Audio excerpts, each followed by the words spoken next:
It's I didn't know if if we'd ever make another video again, but here we are a year later, and I'm excited to be making another video with you. Yeah, it's been a really long time since cross country. It's been a really long time since last fall and winning both titles last fall, and you know, it's definitely, we have some new nerves going into this weekend because it's been such a long time. But it has been productive. The team has used this period of time, like a lot of cross-country and track and field teams. I think we've used it to our advantage. We've taken the time to improve in some areas that we've had weaknesses, mostly in just being able to train and not worry about racing for a while. Has been really nice the last few months. It's been definitely a silver lining of all of this, is giving some of our younger kids an opportunity to build on some of the things that they started to do last year, and it also gives our older kids a opportunity to put some really good quality work in to try and finish their careers at LaSalle off on a really high note. So we're definitely really excited for this weekend. We cannot wait to race. Ideally, we would have liked to have raced before this. We obviously had a cross-country meet canceled because of weather. Obviously, dealing with a winter cross-country championship is something none of us have ever done before. And so, we took it upon ourselves to do some things in practice with some time trials and specific workouts to prepare ourselves for this weekend. But I think at the end of the day, the best thing is that we're going to get on the line on Friday, and we're going to get to compete against this great conference. And there's going to be 2 trophies on the line again, and that raises the stakes for everybody. So, for us, obviously, we're coming in as defending champs on both sides, and that's a unique situation to be in. I've been in that situation in previous years here. This is my first time as a head coach being in that situation, but I think for all of us, and the guys and girls on the team, I think what we did to win last year are the same things that we have done this past 10 months, and they're the same things we did the year in between finishing second on the men's side and winning on the men's side last year.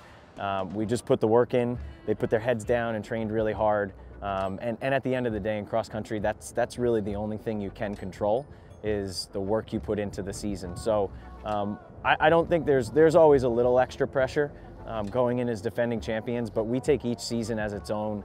And if this period of time with COVID has taught us anything, it's you don't take any season for granted, and every season and every race is its own entity. So we're really approaching it with fresh eyes, and we're excited to see what we're capable of on Friday.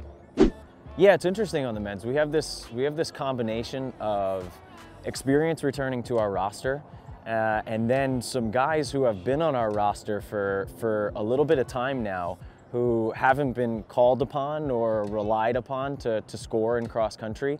So it's a really interesting dynamic with the guys team.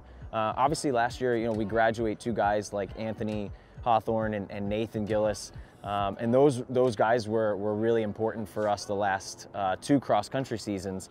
Obviously Anthony and Nathan helping us win last year. But I've been really proud of the way the rest of the guys have stepped up, with their absence. So guys like Tonga Mbambo, who is he raced 1 race for us last year and then didn't finish the season due to injury. So he's looking to go at his first A10 championships, and he put a lot of work in over the break. And then you have guys like Alexandris, Ryan James, Dylan Service, Matt Bridger, the list goes on, man. We have a group of guys that I think are gonna turn some heads in the A10 on Friday. And then you have the old reliables of Luke and Ibrahim at this point, which those 2 guys have been at a number of championships now. They've had good days and they've had bad days there, so they have a lot of experience going to the line.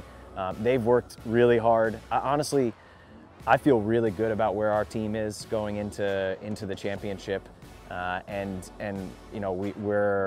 we're as healthy as we've ever been. I think we're as fit as we've ever been, and honestly, we haven't been. Nobody's been able to see us race for a good bit, but I think we've taken some really big steps forward, even from where we were last October, November. And I think we're a better team than we were last year overall. So I'm excited for the weekend. Again, a little extra pressure being defending champions, but we treat it the same way we've treated the last few years, and just go back to work, get fit again, and prepare for the championship. And I think the guys are prepared and they're ready to go. So the girls is fun. It's a fun team right now because I think I think everybody's going to see some fresh faces for us scoring in our top 7. But again, similar to the last bunch of years, you're going to see a bunch of Mancinis leading the way for us. So right now, the three sisters, Elizabeth, Eleanor, and Christine, have been training at a really high level the last few months. Even dating back to when we left last March, they've put together a really good block of training, like their teammates, but they've definitely stepped it up a level. So, not having Grace on the line like we had last year is definitely, we lose some leadership and some experience, but the team has actually kind of blossomed around that and taken that as a challenge to fill the areas that we need people to race in. So I'm excited to see Liz, Elle, and Bean race this weekend and to see what they're really capable of compared to the rest of the A10. But then it's been a lot of fun to see some individuals not in that top 3 that maybe haven't focused solely on cross country in the past have a shot at being a part of a team that's competing to win. So we have our supporting cast of Amy Conboy, Maeve Gimbert, Jenna Webb, and then Sammy Miller and the freshmen Emma and Casey. I think between those girls, we're going to find our next 2 scorers, our 4 and 5, and I think we're capable of being in the mix.